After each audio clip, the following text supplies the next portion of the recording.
close combat. On est un peu dans le même esprit. Close combat, et bien c'est le combat rapproché bien sûr.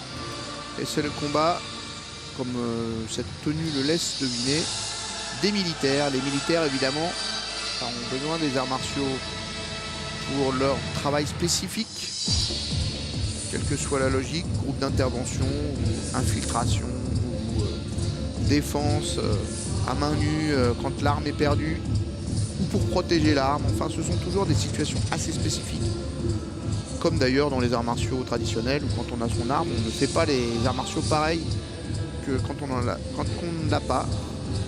Et bien donc le close combat, c'est la vieille école de toutes les pratiques policières ou militaires. Ça date de la guerre de 40. Ont été codifiées, synthétisées un peu par tous les corps d'armée pour avoir des gestuels efficaces, rapides, faciles à apprendre. C'est l'esprit du close combat. Et l'équipe que vous voyez là, elle est menée par Danny Stuyven. Voilà. C'est grâce à lui qu'on a cette belle démonstration. Un néerlandais.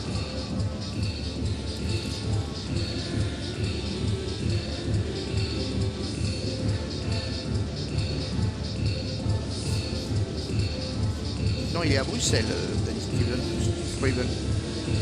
Excusez-moi, il est vers la Louvière, ceux qui connaissent. Grand spécialiste de la sécurité. On peut voir une très grande décontraction et une disponibilité des combattants. Ils sont très relâchés, détendus et en même temps très efficaces suite à l'assaut. Oui, c'est le paradoxe. Pour recevoir une agression, il faut arriver à être relâché gestuellement pour pouvoir trouver l'efficacité qui vient de la vitesse notamment. Et la vitesse sans relâchement, c'est pas possible de l'atteindre. Ça, c'est une des complexités des arts martiaux. Et j'imagine évidemment du close combat, de la situation réelle. Là, nous avons quand même affaire à des experts et le premier conseil que je donne en général, quand dans ce genre de situation, si c'est possible, c'est de partir. Un combat gagné, pour moi, est un combat évité. Encore plus face à une arme à feu. Absolument, c'est sûr. Absolument. C'est très important de le dire, évidemment.